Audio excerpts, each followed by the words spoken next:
La Russie se dit prête ce matin à trouver des solutions diplomatiques, mais ses intérêts et sa sécurité ne sont pas négociables. C'est ce que dit Vladimir Poutine.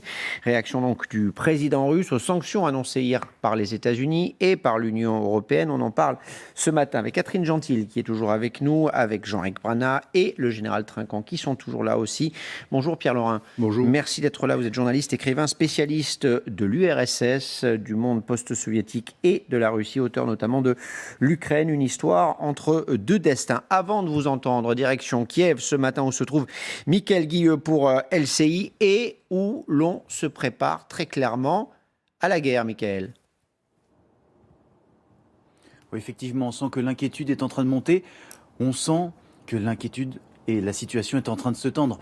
Le président ukrainien, il avait commencé à en parler hier, et bien il l'a annoncé ce matin. Il appelle à la mobilisation des réservistes. Alors attention, ce n'est pas encore la mobilisation générale, il ne s'agit que des volontaires, ceux qui s'étaient inscrits. Et puis, il a appelé aussi ses ressortissants à quitter immédiatement le territoire russe. Ça montre bien qu'il sent que le danger est en train de monter. Depuis hier, les messages des autorités, ils étaient de plus en plus alarmants. Il y a quand même le ministre de la Défense qui a déclaré « l'Ukraine va connaître de nouvelles pertes, de nouvelles épreuves ». C'est très affirmatif et c'était aussi certainement une manière de préparer les citoyens ukrainiens, de leur dire le pire est peut-être à venir. Merci Mickaël. Mickaël, donc à Kiev avec Alexandre Godin pour LCI. Mon général, lorsque l'on mobilise les réservistes, lorsque l'on demande à ses ressortissants présents dans le pays, j'allais dire adverse, de rentrer immédiatement, qu'est-ce que ça veut dire sur un plan militaire ? Et ça veut dire qu'effectivement, on se prépare à une action militaire forte. Alors jusqu'à quel niveau, je ne sais pas, mais en Ukraine, de la part des forces russes. C'est un changement d'attitude radical de Kiev. Le président ukrainien, la semaine dernière, était plutôt... il cherchait à temporiser les choses. Il cherchait à ne pas affoler. Là, on voit bien que les renseignements fournis par les Américains la semaine dernière étaient exacts, à la date près, mais l'action était là. Et le président Biden a rappelé hier qu'une action d'envergure allait avoir lieu. C'est intéressant de voir qu'une des premières visites qui a été faite à Moscou tout à fait au début de la crise, c'est le chef de la CIA qui est venu expliquer aux Russes qu'en gros, il savait ce qui allait se préparer. Donc aujourd'hui, on le voit, on s'attend à une action majeure. Les Ukrainiens savent qu'ils vont être seuls à résister militairement, donc ils prennent les mesures pour pouvoir résister militairement aux actions, quelles qu'elles soient, à partir du Donbass, de la zone actuelle ou ailleurs. Et ce qui est inquiétant, c'est de voir qu'à Kiev, on commence à s'en inquiéter. Pour moi, le président Poutine, autant il peut mener des actions à partir du Donbass pour complètement contrôler le Donbass et en direction de la Crimée, autant vers Kiev, il peut le faire. Certainement, les chars russes pourraient arriver à Kiev, il n'y a pas de problème. Mais garder cette zone, l'Ukraine, sous le joug russe, on parlait du joug soviétique autrefois, ça me paraît quelque chose d'extrêmement compliqué pour lui, avec des pertes certainement. Et là, à un moment ou à un autre, la population russe, qui ne veut pas la guerre, pourrait quand même être amenée à se poser des questions. On rappelle que selon les Américains, en tout cas 170 000 soldats russes sont actuellement stationnés aux frontières avec l'Ukraine. Quels sont les scénarios possibles dans les heures, dans les jours qui viennent en matière de conflit? C'est la question à laquelle tout le monde autour de la planète aimerait pouvoir répondre. Ce qui paraît le plus probable, effectivement, c'est que les Russes, dans un premier temps en tout cas, se contentent, entre guillemets, des deux républiques dont ils ont, les deux pseudo-républiques dont ils ont reconnu l'indépendance entre guillemets, parce qu'effectivement, là, d'un point de vue militaire, c'est pas compliqué pour l'armée russe qui a tous les moyens et qui peut rester là à peu de frais, si j'ose dire. Et à ce moment-là, c'est là où l'Occident, une nouvelle fois, va être mis à l'épreuve. C'est-à-dire que si on renonce complètement à tout ce qui est militaire, pour éviter encore une fois la Troisième Guerre mondiale, il va falloir trouver un moyen soit de sanctionner la Russie pour justement conduire Vladimir Poutine à la table des négociations, soit continuer pour l'instant à ne pas lui parler pour qu'il comprenne, lui, qu'il doit venir à la table des négociations parce que sinon, le reste de la planète, en gros, va lui tourner le dos. Mais c'est vrai que c'est un jeu extrêmement dangereux parce qu'en plus, qu'on ne peut pas exclure, et je pense que le général sera d'accord avec moi, c'est une provocation sur le terrain. de quelque côté que ce soit d'ailleurs, soit du côté des Russes pour pouvoir aller plus loin justement que les deux fameuses républiques devenues indépendantes, soit de la part des Ukrainiens pour une espèce d'appel à l'aide, c'est-à-dire qu'il y ait une attaque russe et qu'à ce moment-là, effectivement, les Occidentaux se disent il faut qu'on aille un peu plus loin quand même pour aider l'Ukraine. Alors, encore une fois, il n'est pas question, par exemple, que des soldats américains aillent en Ukraine, mais renforcer encore l'armement. Et à ce moment-là, évidemment, plus on envoie du matériel militaire, et plus ça peut aller crescendo, et plus c'est incontrôlable. Parce que là, l'impératif d'aujourd'hui et des jours qui viennent, c'est de contrôler la situation. C'est-à-dire qu'il n'y ait pas de dérapage qui conduise effectivement à un moment où là, on ne saura plus sur quel bouton appuyer pour encore réussir à gérer cette crise. Ce qui est sûr ce matin, c'est que l'Ukraine se prépare à la guerre, elle mobilise ses réservistes, elle demande à ses ressortissants basés en Russie de rentrer au pays immédiatement. Vladimir Poutine a également pris la parole ce matin. Le président russe se dit prêt à discuter, prêt au dialogue, mais sous condition. Écoutez. Notre pays est toujours ouvert à un dialogue direct et honnête pour trouver des solutions diplomatiques aux problèmes les plus complexes. Les intérêts et la sécurité de nos citoyens sont pour nous non négociables. On négocie donc selon nos termes, c'est ce que dit, pour résumer, Vladimir Poutine ce matin. Qu'est-ce que vous comprenez, vous, Pierre Laurin, des déclarations du président russe ? Moi, je comprends qu'il faut se garder de lancer par anticipation des jeux de guerre. Bon, ce n'est pas des war games. On n'est pas autour d'une table d'exercice. On est dans la réalité. La réalité, c'est que la Russie a pris une initiative forte, mais elle l'a prise après 7 années de temporisation. Si vous vous souvenez, en 2014 et 2015, la Russie a empêché les deux républiques sécessionnistes de proclamer leur indépendance en leur disant non, non, non, vous resterez dans l'Ukraine, mais avec une autonomie. Ce qui était le but d'ailleurs des accords de Minsk II, qui ont été signés il y a 7 ans. Depuis 7 ans, ces accords de Minsk n'ont pas été appliqués. Pour les Russes, c'est la faute des Ukrainiens qui ne veulent pas changer leur constitution, ou plutôt qui la changent dans un sens qui va à l'encontre des accords de Minsk, puisque l'intention d'inscrire l'Ukraine dans l'OTAN est aujourd'hui inscrite dans la constitution du pays. Donc, pour Vladimir Poutine, au cours de la dernière période, où il pensait qu'effectivement, en particulier avec l'aide du président Emmanuel Macron, il allait pouvoir relancer le processus de Minsk, il s'est rendu compte que les Ukrainiens, poussés par les Américains, n'avaient aucune intention de l'appliquer. D'ailleurs, les membres du gouvernement de Kiev, y compris le président Zelensky, l'ont dit d'une manière très claire. Donc, à partir du moment où les accords de Minsk étaient caducs, il n'y avait plus aucune raison d'empêcher les deux républiques autoproclamées enfin, il n'y avait plus aucune raison de ne pas reconnaître la souveraineté de ces deux républiques. Mais maintenant, ce qui est très important, c'est que maintenant la Russie se trouve en position d'attente. Elle n'a pas à déployer des troupes supplémentaires, elle n'a pas à attaquer, elle est dans une situation qui est confortable. Si ce sont les Ukrainiens qui attaquent le Donbass, eh ben c'est à leurs risques et périls. Et c'est ça, c'est maintenant la position de négociation de Poutine est là.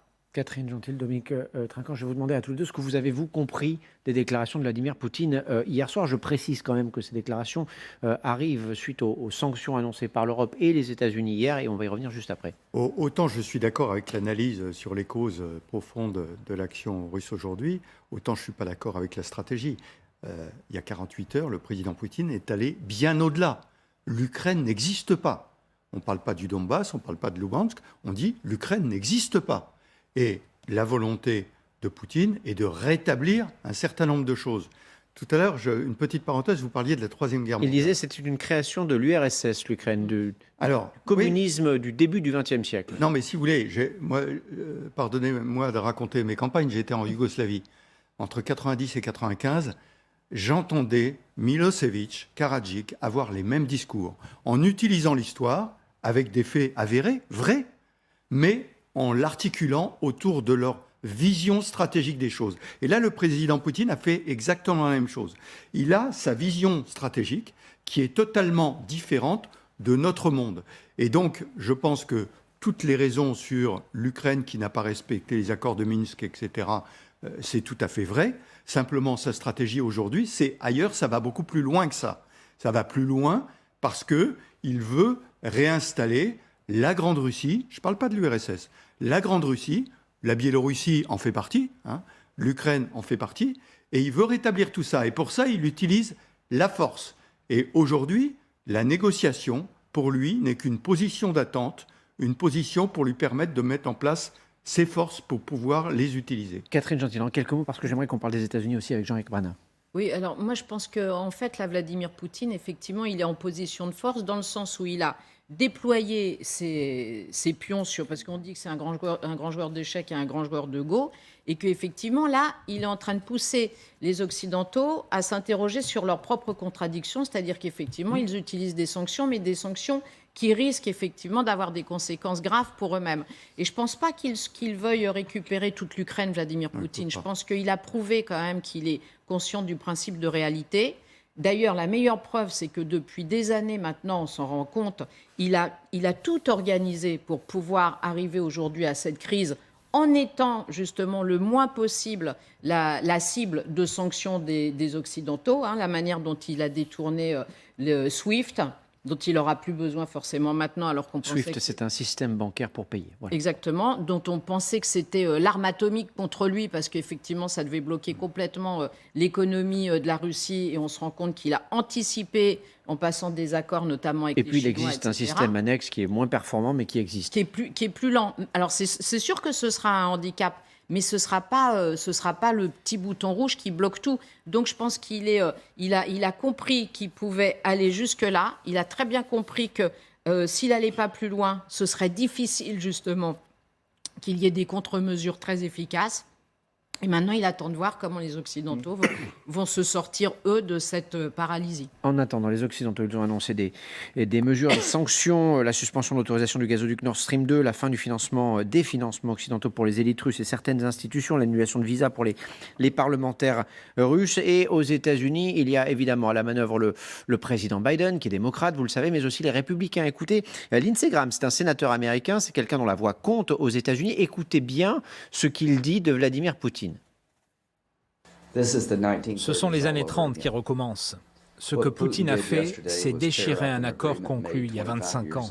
C'est exactement ce qu'Hitler a fait dans les années 30. Et la réponse à Hitler a été une série d'accommodements jusqu'à ce que la situation devienne tellement incontrôlable que nous avons été obligés d'agir, et c'est ce qui a créé la Deuxième Guerre mondiale. Ce que disait Ségolène Royal ce matin ici même, c'est que les Américains sont en train de jouer un double jeu avec cette crise en Russie. Elle leur permet notamment, évidemment, d'affronter Vladimir Poutine, mais d'affaiblir l'Europe et son économie. Vous avez entendu les mots très forts de ce sénateur. Il compare Vladimir Poutine à Adolf Hitler. Je ne vais pas vous demander de me dire si c'est vrai ou pas, mais est-ce qu'il y a un double jeu américain dans cette affaire ? C'est leur rentre dans la politique. Hein. C'est effectivement, il y a un anti-américanisme assez fort qui s'est développé depuis quelques jours. On l'a vu quand Joe Biden a pris cette technique de communication qui était d'afficher tout ce que faisait Poutine dans le but de l'affaiblir, en disant, voyez, c'est ce qui va arriver, donc il ne pourra pas dire que ce n'est pas vrai. On a eu en France et en Europe de façon générale cet anti-américanisme latent qui est remonté. Donc aujourd'hui, on peut... C'est là où je parle de politique, on peut interpréter d'une façon ou d'une autre. Moi, ce que je crois, d'abord, c'est, vous avez eu raison de montrer Lindsey Graham, parce que c'est les Républicains. C'est les Républicains, le pôle fort des Républicains.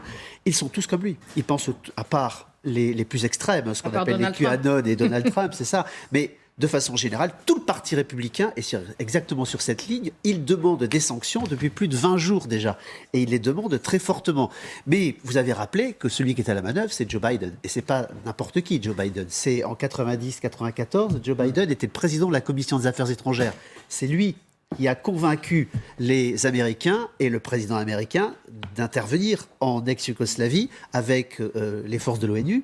Et on est dans une situation assez analogue aujourd'hui. C'est un homme qui veut foncièrement la paix, mais qui n'a pas peur de faire la guerre. C'est très important. Quand on connaît le type de chef d'État qu'on a quelque part, on peut se mettre à parler.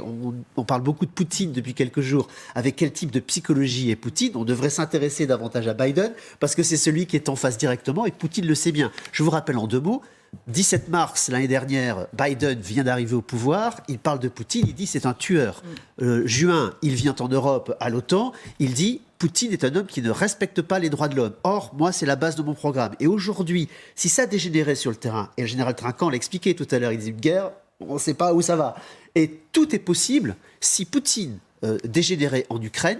La fameuse maxime qui est pas un soldat américain sur le terrain, eh bien elle se volera en éclats parce qu'à ce moment-là, Biden s'adresserait à l'ONU en disant il y a quelque chose à faire, on ne peut pas laisser à la porte de l'Europe, à la porte de l'OTAN, des exactions se poursuivre. On n'en est pas là, mais en tout cas, c'est quelque chose qu'on doit avoir dans les têtes et on doit s'intéresser au moins autant à Joe Biden qu'à Vladimir Poutine si on veut comprendre ce qui est en train de se passer. Avant de parler du premier meeting de campagne d'Emmanuel Macron, on l'a appris ce matin, ce sera le 5 mars et ce sera à Marseille. Julien Arnaud a toutes les informations, il est avec nous sur ce plateau. Vous vouliez réagir, Pierre Laurent, en quelques mots, s'il vous plaît, sur ce sujet.